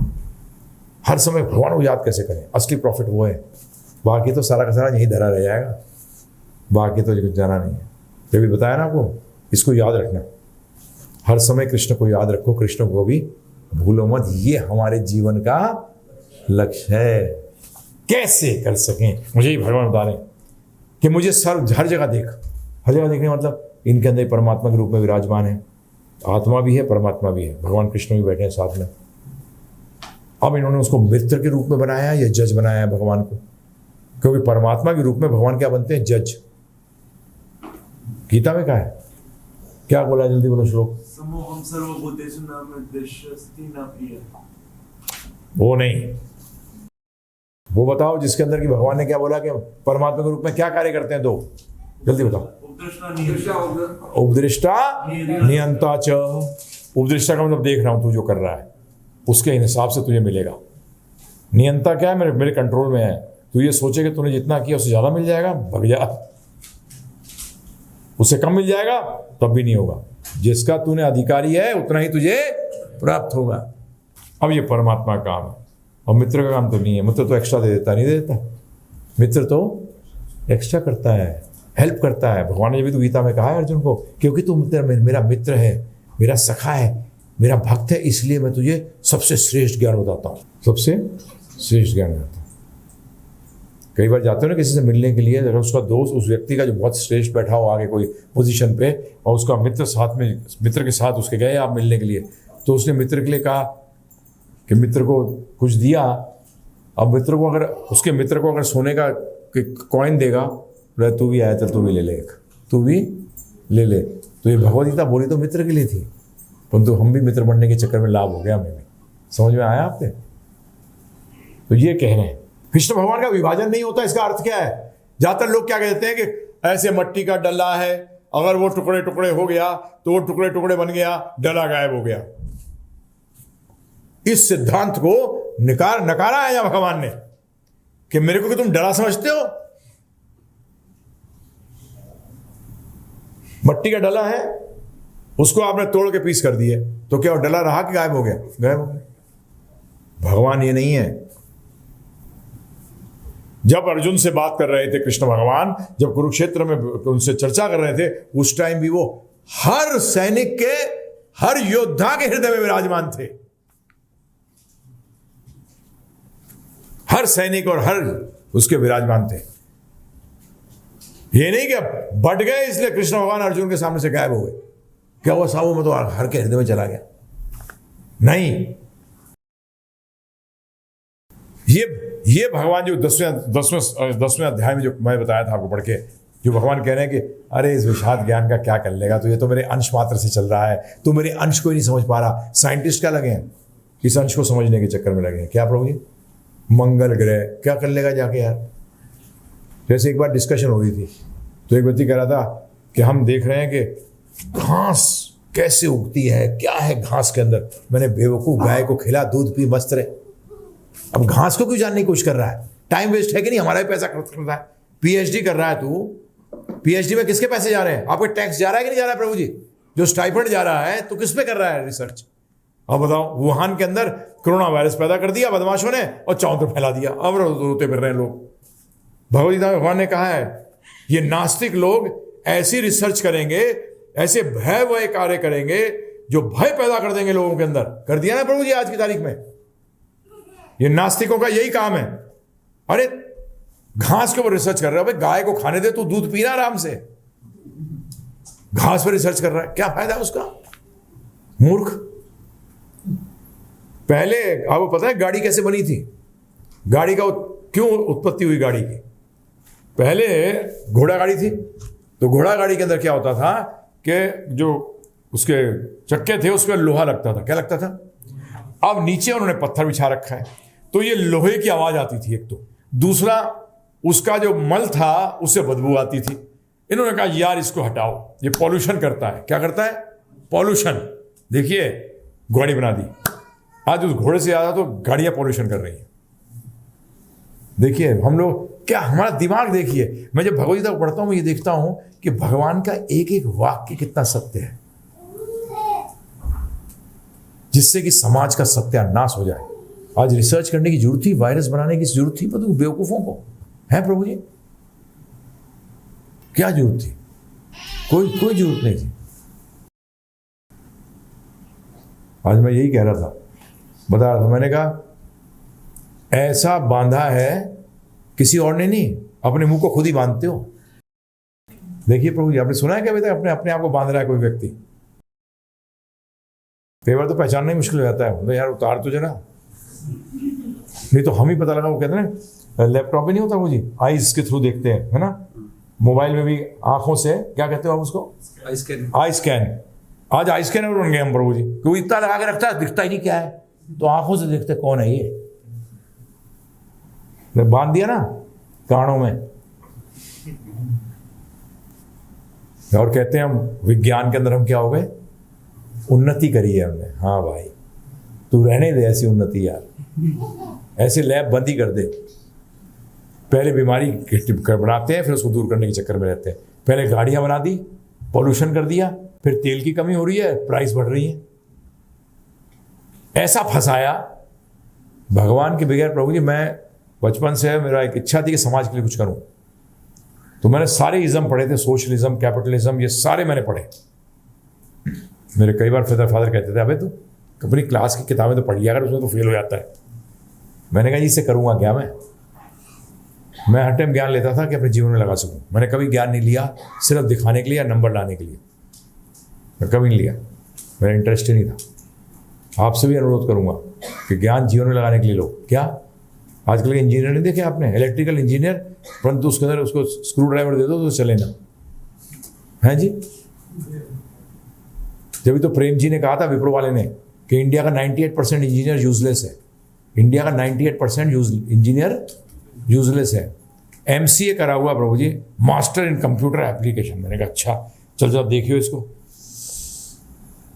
मैंने कहा क्या कर रहा है? बोले देख रहा हूं। इससे आगे आता ही नहीं कुछ, देख रहा हूं। देखता रहे भाई, तो बताओ, ये आदत है। तो इसी तरीके से भगवान को समझने के लिए थोड़ी बुद्धि लगानी पड़ेगी कि मेरी बुद्धि से मैं भगवान को नहीं समझ सकता, भक्ति से समझ सकता हूं। गीता में कहा है 18वें अध्याय का 55वां श्लोक ले लेना प्रभु जी। भक्त माम अभिजानति यावन यस्मि तत्वता। तत्व से सिर्फ मुझे मेरा भक्त जान सकता है, ज्ञानी नहीं, ध्यानी नहीं, योगी नहीं। कौन? भक्त्य, बड़ी सरल संस्कृत है प्रभु जी। भक्त्य माम अभिजानति। जानती का मतलब जान सकता है, माम का मतलब मुझे, और भक्ति का मतलब भक्त। कितना क्लियर बता दिया। बताइए और क्या चाहिए। तो ये जो मैं बातें कर रहा हूं ये भी समझ में जब आएंगी जब आप भक्ति पथ को अपनाएंगे, अर्थात भगवान को अपना मित्र बनाने, भगवान से मित्रता स्थापित करने की कोशिश करेंगे। हाँ, प्रभुपाद जी बहुत अच्छी बात कहते थे कि बाकी धर्मों के अंदर प्रभु जी भगवान से डरना सिखाया गया है, फियर गॉड। और हमारे वेदों के अंदर भगवान से प्रेम करना सिखाया गया है। क्या सिखाया गया है? प्रेम करना। हम डरते नहीं है भगवान से। क्यों डरे? उन्होंने तो पहले ही कह दिया, मित्र से क्यों डरूं प्रभु जी? उन्होंने कह दिया मैं तो तुम्हारा मित्र हूं, मैं तो तुम्हारा मित्र हूं। और कैसा मित्र हूं? इसके अंदर अगर आप पढ़ोगे, जो आखिरी लाइन में पढ़ रहा हूं यहां, सर्वथा वर्तमानो अपि सह योगी मयि वर्तते, वह योगी जीवन की प्रत्येक स्थिति में मेरे हृदय में ही रहता है। मतलब भगवान हमें अपने हृदय में रखना चाहते हैं, परंतु हम नहीं जाना चाहते उनके हृदय में। अब बताइए आप मुझे प्रभु, हम नहीं जाना चाहते। तो ये सारी विद्या, सारा ज्ञान किस लिए है? कि हम भगवान के हृदय में आए। हमने अपने आप को भगवान से दूर रख रखा है। तो सारा ज्ञान जो आप भक्ति करते हो, जो मंदिर जाते हो ना, ये सिर्फ एक ही चीज के लिए होता है कि हम कैसे उस संबंध को वापस स्थापित कर सकें। स्कूल क्यों भेजते हो बच्चे को? कि बार बार रिपीटिशन हो। क्या हो प्रभु जी? बार बार उसकी क्या हो? वो जो पढ़ रहा है उसका रिपीट हो, टीचर चेक भी करे। इसी तरीके से मंदिर भी यही थे। शास्त्र कहते हैं रोज जाना चाहिए मंदिर। क्या कहते हैं? रोज जाना चाहिए मंदिर। विष्णु मंदिर रोज। तो मैं विष्णु शब्द का इस्तेमाल कर रहा हूँ, उसमें राम जी, कृष्ण भगवान, क्योंकि हमारे नॉर्थ इंडिया में तो यही है। साउथ में नरसिंह देव जी के भी मंदिर हैं, वराह जी के भी मंदिर हैं। वराह का तो हमारे सोरों में भी है, कासगंज यूपी में, जहाँ की वराह जी बैठे थे आके। वहाँ एक तालाब है जिसके अंदर की अस्थियाँ प्रवाहित करते हैं राजस्थान के, और इधर हरियाणा के भी कई लोग जाते हैं उधर। तो अस्थियाँ 3 दिन में गल जाती हैं प्रभु जिसके अंदर। 3 दिन में अस्थियाँ गायब। पोटलिया डाल दो, 3 दिन में अस्थि गायब, खत्म। वो ऐसा कुंड है, छोटा सा कुंड है, कोई बड़ा कुंड नहीं है प्रभु जी। मेरा दोस्त इलेक्शन लड़ रहा था वहां से, तो मैं गया था इसलिए। तो बेसिक तो यहां क्या कह रहे हैं कि वो हर टाइम हृदय में रहते हैं, क्योंकि भगवान अपने भक्तों के वश में रहना चाहते हैं।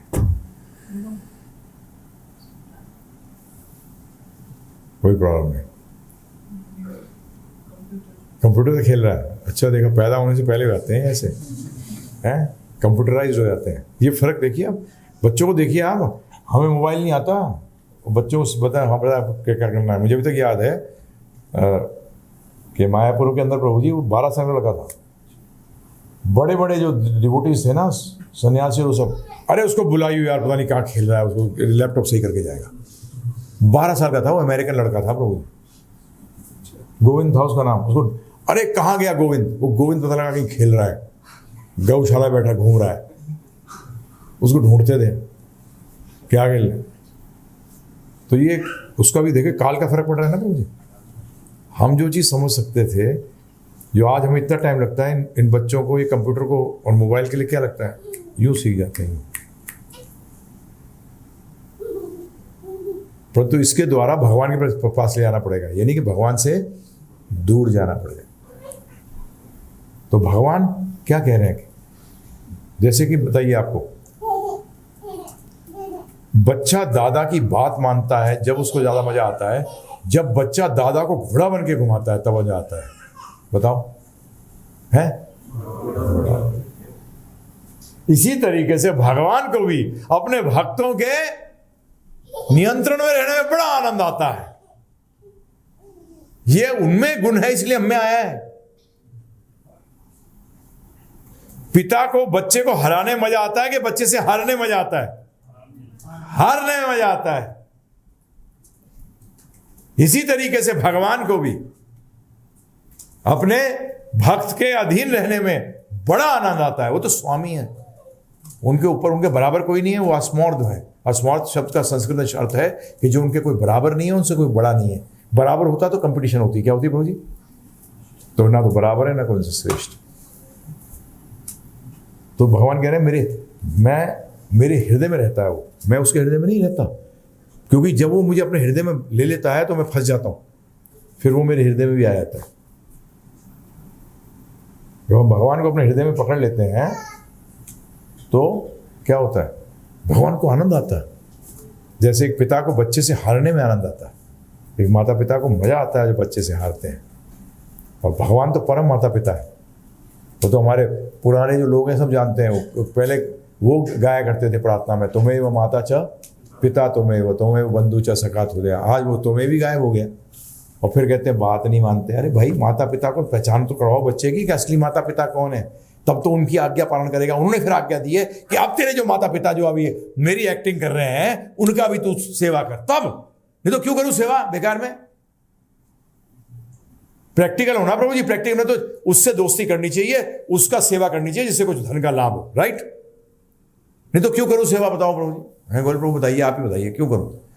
अगर मेरा जीवन का लक्ष्य गांधी जी को लाना अपने जीवन में, गांधी जी का मतलब मेरा समझ गए हो गया, नोटों से है, सब उसी में डांडी मार्च अभी भी चल रही जबरदस्त, सब उन्हीं के चक्कर में घूम रहे है ना। तो ये तो हमने सिखाया उनको, उन्हें दोस्ती उन्हें सिखाई जिससे फायदा होता हो। क्यों दोस्ती करता है ऐसे लोगों से जिससे फायदा नहीं होता? तो आपसे भी फायदा नहीं होता, उसको बच्चे को फायदा नहीं होता प्रभु जी आपसे। आपने सेटल कर दिया, देखा आपने निकाल लिया, जूस निकाल लिया मैंने गन्ने का, अभी फोके गन्ने का क्या करूं मैं? किसने सिखाया ये? हमने। गलती हमारी है, गलती। Let us learn to know where to place the blame, कि गलती कहाँ है वो जान जाओ प्रभु जी। जीवन का मैनेजमेंट सही हो जाता है, जीवन का मैनेजमेंट सही हो जाता है। तो ये भगवान कह रहे हैं कि मैं उसके अधीन हो जाता हूं, वो मेरे हृदय में वास करता है। इसको प्रैक्टिकली समझने का तरीका, अगर कोई आदमी आप जिसको आप सोचते हो कि बड़ा श्रेष्ठ है, इससे लाभ बहुत हो सकता है, अगर आप उसके ध्यान में हटे हो तो जीवन हो गया क्लियर, प्रॉब्लम सॉल्व हो गई नहीं होगी प्रभु जी? बताइए आप मुझे। तो ये भगवद गीता सिखा रही है, अब बताइए बता रही है कर्म कैसे करने हैं, कर्म क्या सोच होनी चाहिए कर्म करते हुए। ध्यान रखना, कर्म ना तो अच्छा होता है ना बुरा होता है, वो किस इंटेंशन से किया जाता है वो होता है इंपॉर्टेंट, कि भावना क्या है। भगवद गीता में इसी भावना को बदलने सिखाया गया। इस भावना को कैसे बदलें, क्योंकि बड़े अच्छे कर्म जो लगते हैं वो कई बार भावनाएं उनके पीछे बहुत बुरी होती हैं। वो कहते हैं ना, मुंह में राम बगल में छुरी, नहीं होना चाहिए ये। डॉक्टर का क्या होता है? मुंह में छुरी बगल में राम। आपको ये क्या मतलब? वो छुरी से ऑपरेशन करके बचाता है आपको। छुरी गलत है कि सही है? काटना सही है गलत है?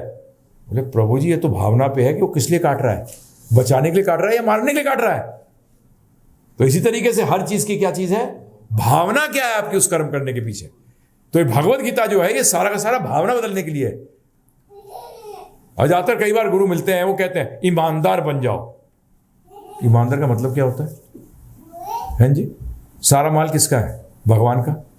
हमारी ईमानदारी बताऊं क्या है? चोरों के बीच में पहले भगवान से लूट लिया, फिर आपस में बराबर बांट लिया। ये सही है? तो ये सब जब भी फोकी चीजें बोलते हैं, झूठ पे निर्धारित। तो हम यहाँ विश्राम लेंगे, कुछ प्रश्न होंगे, आपके किसी का कोई प्रश्न है तो पूछ सकते हैं, और प्रश्न अगर ऑनलाइन होते हैं तो वो भी ले लेंगे, या किसी के यहाँ प्रश्न है तो वो भी ले सकते हैं। आज गौतम जी का प्रश्न है, he is writing that you said that you don't care what we do after your lecture. It means that you don't care about our spiritual life, or what does it mean?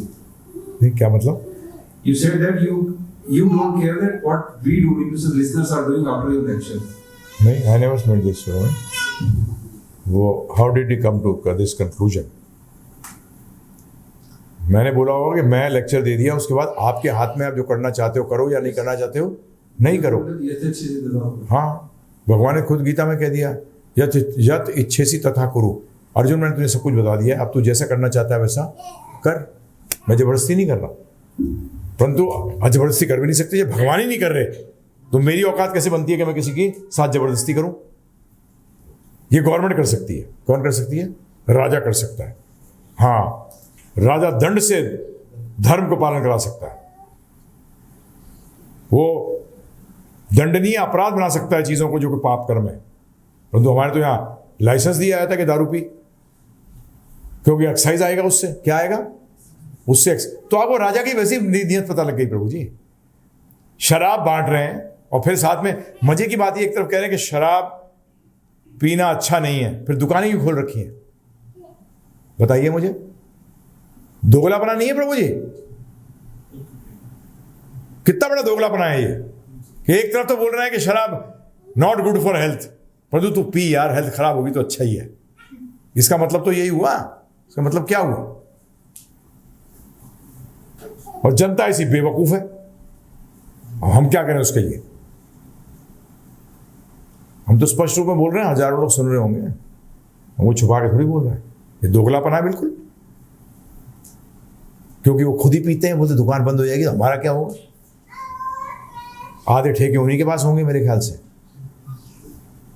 उनके या उनके जान पहचान वालों के पास। Is it not duplicity?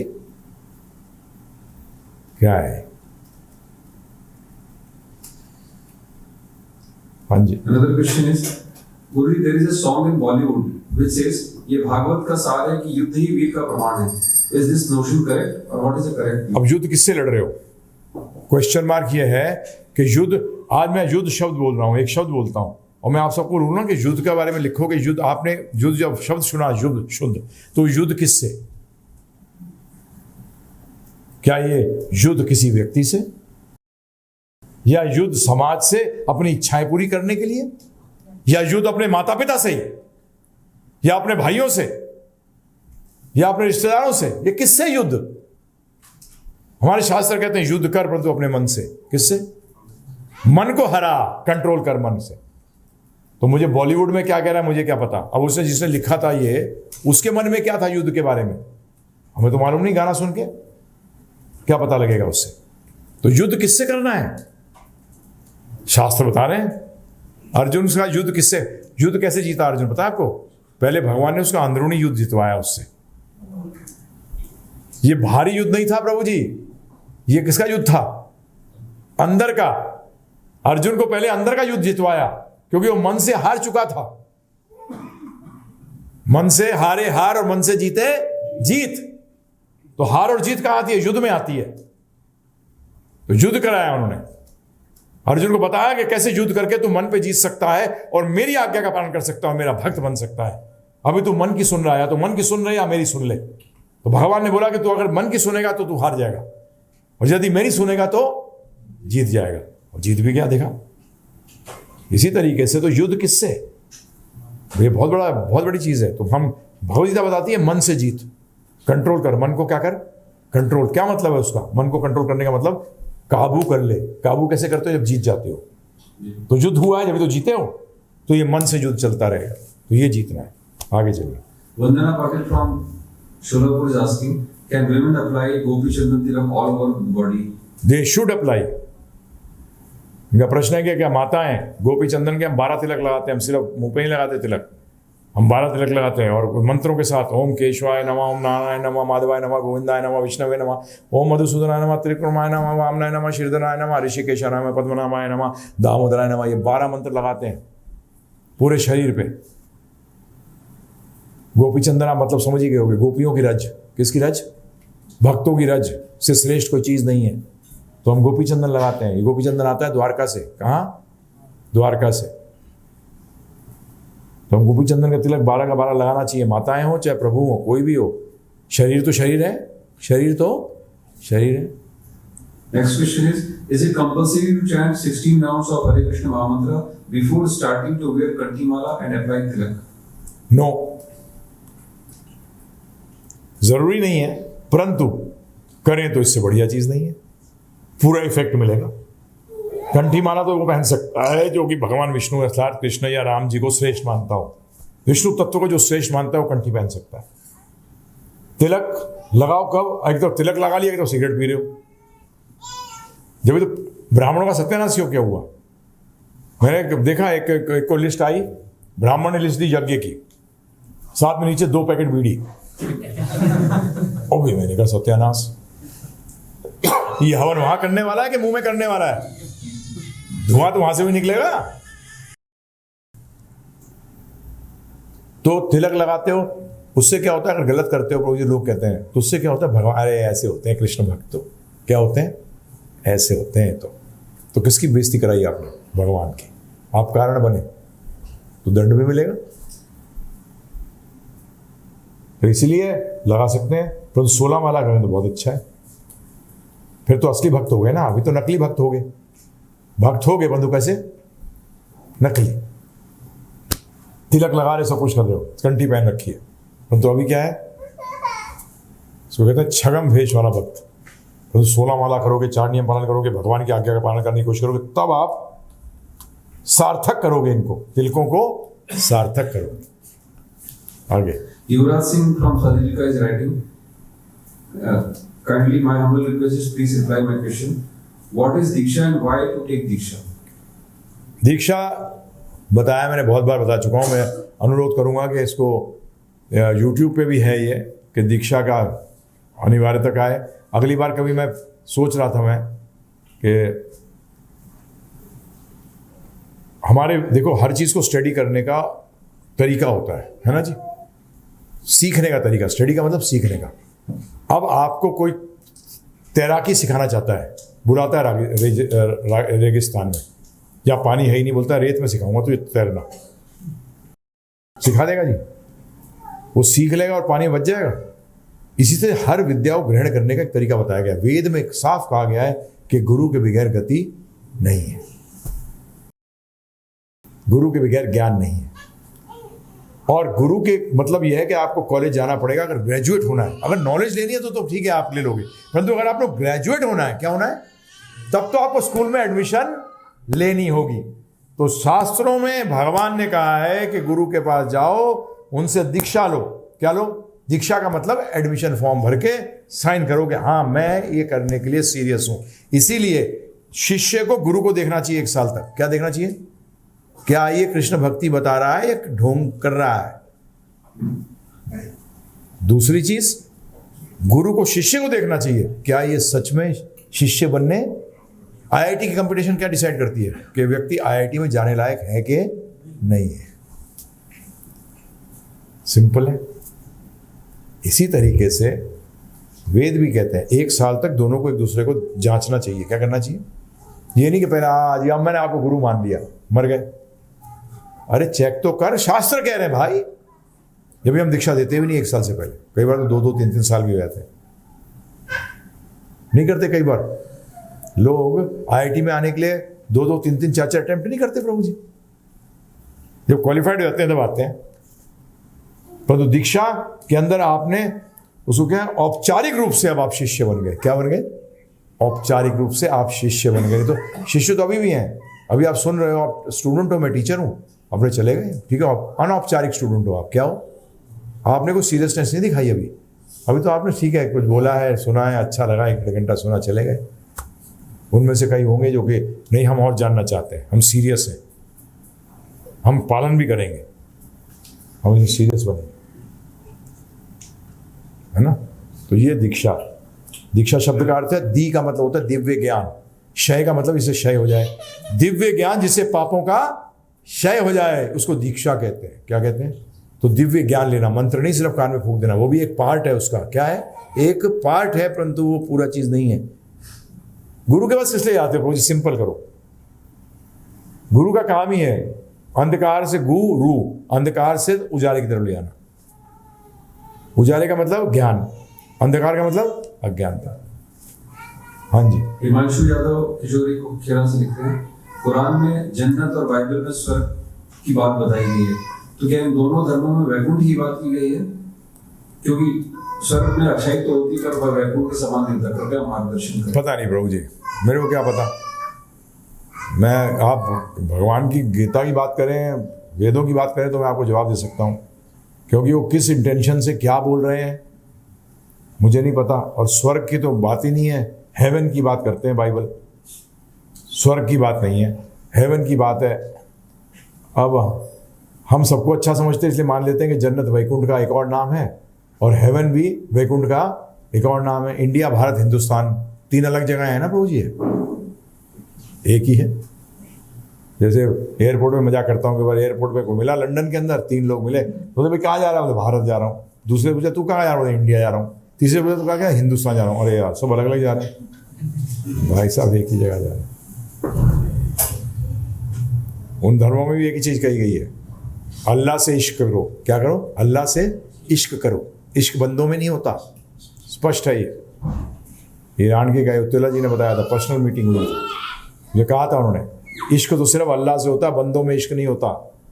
बंदे का अल्लाह से जो संबंध होता है उसको इश्क कहते हैं। ऐसी बाइबल के अंदर love God with your heart and soul, अपने दिल और आत्मा से उस भगवान को प्रेम करो। तो प्रभुपाद से किसी ने पूछा था सबसे श्रेष्ठ रिलीजन कौन सी है, तो प्रभुपाद ने कहा था वो रिलीजन जो आपको कृष्ण प्रेम सिखाए वो रिलीजन बेस्ट है। ये नहीं कहा था कि मैं जो बता रहा हूं बेस्ट है, नहीं, जो भी भगवान कृष्ण से तुम्हारा संबंध वापस स्थापित करने के अंदर, प्रेम संबंध स्थापित करने में हेल्प करे, वो सबसे श्रेष्ठ है। खत्म, आगे चलिए। युवराज सेठी फाजिलका से लिख रहे हैं, प्रभु जी मैं 17 साल का हूँ, मैं प्यार छोड़ना चाहता हूँ लेकिन घर वाले छोड़ने नहीं दे रहे, इस स्थिति में मुझे क्या करना चाहिए? उसने 2-4 दिन प्रसाद मत पा, भूखा रहे, माँ अपने आप बना देगी, चिंता ना कर। अगर वो माँ नहीं है जो नूडल खिलाती है अपने बच्चे को, हाँ आजकल माएँ क्या होती हैं, चल बनाना है नहीं किचन में कुछ, अरे नूडल ही खा ले, 6 दिन नूडल खिला रही हैं उसको, बच्चे का बैंड बज गया है प्रभु जी। नूडल बेबी बन गया वो, क्या बन गया? Noodle baby. नूडल ही रहता है वो फिर जीवन भर, केचुआ। करो ये, मैं तो साफ बता रहा हूँ, मुंह पे बोल रहा हूँ, क्योंकि ये लोगों ने बताया मुझे कि गुरुजी हमने 2-3 दिन पाया नहीं, हमें प्याज के बगैर दोगे हम पाएंगे नहीं। तो माँ ने हमारे लिए अलग बनाना शुरू कर दिया, फिर आस्ते आस्ते उन्होंने कहा दोबारा बनाना पड़ता, सबके लिए बनना शुरू हो गया। आगे चलो। Robin Sharma is writing from Hanumangarh. Can I run my allopathic medicine business as most of the tablets and capsule shells are made up of gelatin and may contain some non-vegetarian materials, and I don't have any better option to do so. So can I do this or should I give it up? Please call up us personally. चक्कर है, आज जो भी धंधा कर रहे हो उसमें कहीं ना कहीं तो कुछ गड़बड़ है ही। जब आप केमिस्ट पे बैठे हो, दवाई दे रहे हो, उसको बोलो साथ में हरे कृष्णा महामंत्र भी दे दो कि ये भी कर ले, और भगवद गीता का कोर्स भी दे दो, फ्री दे रहे हैं हम तो 13 घंटे का, दे के साथ में। जैसे कल हमारे पास संडे को सुन भी रहे होंगे, हो सकता है वो क्रिमिनल लॉयर आए हुए थे फैज़ाबाद से, बोलते मैं 400 केस लड़ चुका हूँ, उसमें से मेरा 98% मैंने बदमाशों को, चोरों को, हथियारों को छुड़वा दिया है। मैं क्या कर रहा हूँ? मैं तो गलत तो कर ही रहा है। बंधु लॉयर है ना, क्या उसने रीज़न दिया, पता है उसने क्या रीज़न दिया? बंधु गुरुजी इसको क्या ऐसे देख सकता हूँ कि इनके कर्मों में इतना ही था, मैंने हेल्प कर दिया कर्म पूरा करने के लिए। इतने दिन की जेल थी सिर्फ। बोलता उस चक्कर के अंदर जो इंस्पेक्टर केस फाइल करता है उसके ऊपर वो हो जाता है, इंक्वायरी रहती है कि तूने कैसे इस व्यक्ति को बोल दिया कि ये बदमाश है जबकि ये बदमाश प्रूव नहीं हो रहा। तो बोले कई इंस्पेक्टरों के बड़े मैंने चार्जशीट लग गई हैं, अभी मेरे पास 400 केसों में सिर्फ 33 साल का हूँ परंतु। तो मैंने कहा तू एक काम कर, जो भी आता है उसको भगवद गीता को कोर्स दे दिया कर और हरे कृष्ण महामंत्र करने को कह दिया कर। बोलते हाँ गुरुजी ये तो कर सकता हूँ मैंने थोड़ा तो बचेगा। साहब बोला उसने, बोला मैं ड्रग्स वालों को बचाया है, 2 क्विंटल ड्रग लेके जा रहे थे, उसको बचा दिया मैंने। बेचारा पुलिस वाला चक्कर में घूम रहा है इंस्पेक्टर, उसको शो कॉज नोटिस आ गया है डिपार्टमेंट की तरफ से कि तुमने कैसे ऐसा केस रख दिया जिसके अंदर की है, इतना वीक है तुम्हारा केस। और वो वीक वाक बेचारे क्या हो, तो लॉयर सत्यानाश मार देता हो, क्योंकि तो लायर है। क्या है? हाँ लॉयर नहीं हो, लायर है। आगे पीयूषानंद वैशाली से पूछते हैं, जैसे जप करने से हरिनाम की सेवा होती है, वैसे ही कृष्ण भगवान का चिंतन करने और श्रवण करने से कौन सी सेवा होती है? नहीं, भगवान ने हर युग के लिए एक चीज़ बताई है। तो हरे कृष्ण महामंत्र जब आप सेवा, जब नाम और भगवान कृष्ण में कोई भेद नहीं है, जब आप चांटिंग कर रहे हैं तो आप समस्त सेवाएं कर रहे हैं। इसी तरीके से कोई भी सेवा अगर आप भगवान कृष्ण की करते हैं, चाहे झाड़ू मारने की सेवा करते हैं उनके स्थान पे, जैसे कि आपका घर मैंने बताया हुआ 13 घंटे के अंदर अपने घर को भगवान का मंदिर बना दो। अगर घर मंदिर है भगवान को, तो वहाँ झाड़ू भी मार रहे हैं अगर, तो किस कहाँ मार रहे हो? मंदिर में मार रहे हो, अपने घर में नहीं। सिर्फ दृष्टि बदलनी है प्रभु जी, सोच बदलनी है। अभी तक मैं समझता था मेरा घर है, अब मैं समझता हूँ किसका घर है? भगवान का घर। सिर्फ चेतना बदली है और कुछ नहीं बदला। उधर झाड़ू भी मारोगे तो आप लोग सोचते हो कि मंदिर में आके झाड़ू मारूंगा तो भक्ति है, नहीं, अपने घर को बना दो ना मंदिर। तो वहां अगर सफाई भी करोगे और अगर पोताई भी करोगे तो पोताई भी क्या मानी जाएगी? कहाँ हो रही है? मंदिर में हो रही है। मंदिर को साफ रख रहा हूं। सारा concept it is how you think, आप सोचते कैसे हो। तो इसी तरीके से ये आपकी सोच है, उसकी सेवा कर रहा हूं, नहीं, एक सेवा करने से समस्त सेवाएं हो जाती हैं। ये शास्त्र बताते हैं भक्ति पूर्ण है। भक्ति क्या है? पूर्ण है। अनमोल बरनवाल का प्रश्न है, मैं मन में स्वयं से बहुत बातें करता हूँ, चाहे वो भक्ति से संबंधित हो चाहे न हो, सब अपने बारे में ही चलता रहता है, परंतु वास्तव में मन कैसा होना चाहिए कृपया बताएं। और कभी कभी विचार ये आता है कि अगर यह प्रवृत्ति कृष्ण भगवान में भी है तो उसे समाप्त तो कर नहीं सकते, फिर इसे शुद्ध कैसे करें? कृष्ण के बारे में सोचकर, सिर्फ सोचो मत, कार्यरत करो। क्या करो? एक्शन में आना चाहिए। जो सोच है वो किसमें आनी चाहिए? एक्शन में आनी चाहिए। नहीं तो फायदा क्या होगा? परंतु सोचना भी करने के बराबर माना गया शास्त्रों। परंतु जब कर सकते हो उस टाइम सोचते रहोगे तो सही नहीं है ना। जब कर सकते हो, कुछ इंद्रियां दी गई हैं, इंद्रियां हर टाइम क्या करती हैं? सक्रिय हैं इंद्रियां। इंद्रियों को रोक नहीं सकते आप। जब भी विश्वामित्र जैसे भी गिर गए, भक्त जो है अपनी सारी इंद्रियां भगवान की सेवा में लगाता है। सारी इंद्रियां भगवान की सेवा में लगाता है, क्योंकि इंद्रियां तो अपना काम करेंगी। जीवा बोलेगी, जीवा चखेगी। अब उसको कैसे करूं मैं स्पिरिचुअलाइज? बोले अपने जीवन और अपने शरीर और आत्मा को साथ रखने के लिए जितना बोलना पड़े अपने काम के लिए उतना बोलो, फालतू बात मत करो। अब फालतू बात कैसे करते हैं लोग? जैसे घूम रहे हैं तो क्रिकेट कैप्टन के बारे में बात कर रहे हैं, उसको ऐसा करना चाहिए था। अबे तूने कभी जिंदगी बल्ला उठाया है? टाइम वेस्ट कर नहीं कर रहा प्रभु जी। प्राइम मिनिस्टर को ये करना चाहिए, पॉलिटिक्स ज्वाइन कर। क्या कर? पॉलिटिक्स ज्वाइन कर। ये तो टाइम वेस्ट है। क्या है? जीवा का सदुपयोग कर, चांटिंग कर, सुबह जपा वॉक बना। क्या बना? मॉर्निंग वॉक नहीं, क्या वॉक? जपा। हरे कृष्ण कृष्ण कृष्ण हरे हरे, हरे राम राम राम हरे हरे। नहीं कर सकते प्रभु जी। सदयुग सदुपयोग हो गया टाइम का, सब जाते हैं। तो इस तरीके से लास्ट क्वेश्चन प्रभु। अच्छा, नहीं, इसका आरती जल्दी करो, कर खत्म। साधना भक्ति में उत्साह कैसे प्रकट हो सकता है, कैसे होता है? उत्साह का एक ही कारण होता है, आपको उत्साह उसी चीज में लगता है, उसी में होता है जिसमें आपको लगे कि ये मेरा भले के लिए है। तो पहले तो इसमें कन्विंस हुई कि भक्ति करने से भला होता है। क्या होता है? मेरे जीवन का लक्ष्य यही है, तभी उत्साह आएगा। बच्चों को भी पढ़ाई में उत्साह कैसे दिलाते हो? ये बताकर देख, गाड़ी मिलेगी, बंगला, मोटर, ये सब आएगा। अगर तू पढ़ेगा नहीं तो जो है भिखारी के तरह घूमेगा, है ना। जैसे वो क्या कहावत थी पहले, पढ़ोगे लिखोगे तो बनोगे नवाब, खेलोगे कूदे तो होगे खराब। तो उसको आप क्या करते हो? मोटिवेट करते हो उसकी तरफ। तो इसी तरीके से आपको पहले इस बात को मानना पड़ेगा। जब मानोगे तो उतना उत्साह आ जाएगा, अपने आप उत्साह आ जाएगा। हाँ, एक और ले लो, खत्म कर रहा, एक और ले लो। क्या हर जीव आत्मा का चाहे कितना ही पापी क्यों ना हो, एक न एक जन्म में ऐसा तो समय आना निश्चित है कि वो भक्ति को प्राप्त करेगा?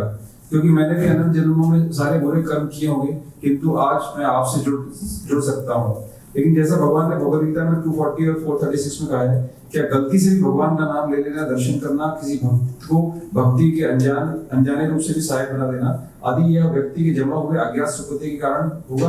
क्या वो भक्ति में एक दिन आएगा? इसके बारे में शास्त्रों में नहीं कहा गया। इसमें यह भी कहा गया अनंत काल तक यहाँ पड़े रह सकते हो, अनंत काल तक, अनंत काल तक पड़े रह सकते हो। अगर आप भगवान को नहीं जानना चाहते तो भगवान जन्म ही ऐसा देता है, ऐसे अफ्रीका के जंगल में दे दिया जन्म, कर लो, क्या करोगे? हैं? ना तो कोई भक्त मिलना हमारा, भगवान के बारे में पता लगना। और हर स्वयं जन्म होता रहे ऐसे, है? क्या पता लगेगा? पता लगेगा? नहीं पता लगेगा। तभी शास्त्र क्या कहते हैं कि ये भक्तों का काम है लोगों के बीच में जाए। ये भक्तों का दायित्व है कि लोगों के बीच में जाए, भगवान के बारे में बताएं। सुने नहीं सुने, उनको जबरदस्ती भी सुनाएं, जिससे क्या होगा? अज्ञात सुकृति मिलेगी। क्या? जिस सुकृति के बारे, सुकृति का मतलब पुण्य, अज्ञात सुकृति मिलेगी उसको, जिसे पता भी नहीं उसको कि मैं कुछ अच्छा कर रहा हूँ, परंतु तब भी सुनेगा एक बार तो ये हमारा कर्तव्य बहुत बढ़ जाता है। हमारा कर्तव्य नहीं, क्या कहते हैं उसको, आवर जिम्मेदारी बहुत बन जाती है, बहुत ज़बरदस्त बढ़ जाती है कि हमें जन जन तक हर व्यक्ति को पहुँचाएं। ठीक है ना बाबू जी? चलिए, बहुत बहुत धन्यवाद। तो आप सब आए उसके लिए बहुत बहुत आपका धन्यवाद। आप जो सुन रहे हैं लाइव भी, उनका मैं बहुत बहुत धन्यवाद करता हूँ और आपसे अनुरोध करता हूँ कि इस भक्ति को सीरियसली लीजिए। मृत्यु कभी भी आ सकती है। मृत्यु के आने से पहले ये जो दायित्व मिला है हमें मनुष्य जीवन का, उसको पूरा करिए। मृत्यु का कोई टाइम नहीं है। हम अपने जीवन में हमारे भक्त देखते ही हैं। अभी 29 साल का लड़का था एक, उसने फैसला किया कि हाँ मेरे भाई की शादी हो गई, उसकी वो सेटल भी हो गया, अब मैं पूरी तरह से भक्ति में लग जाऊँगा। उससे पहले ही वो ब्रेन हेमरेज हुआ उसको, रात को 29 साल का था प्रभु जी, शरीर त्याग दिया। तो हम प्लानिंग तो बहुत करते हैं, परंतु शुरू कर देना चाहिए इमीडिएटली। क्या करना चाहिए? इमीडिएटली, तुरंत दान महाकल्याण है ना। तो अपने से शुरू करो ना, अपने को दान करो भक्ति का। तो आप सबका बहुत बहुत धन्यवाद। शशि राधा गोप श्रेष्ठ की जय, ऋषि गौर निताई की जय, भक्ति वेदांत स्वामी ठाकुर शिल प्रभुपाद की जय, सामवेद भक्त वृंद की जय, निताई गौर प्रेमानंदे। आप सब सम्मिलित भक्त वृंद की जय।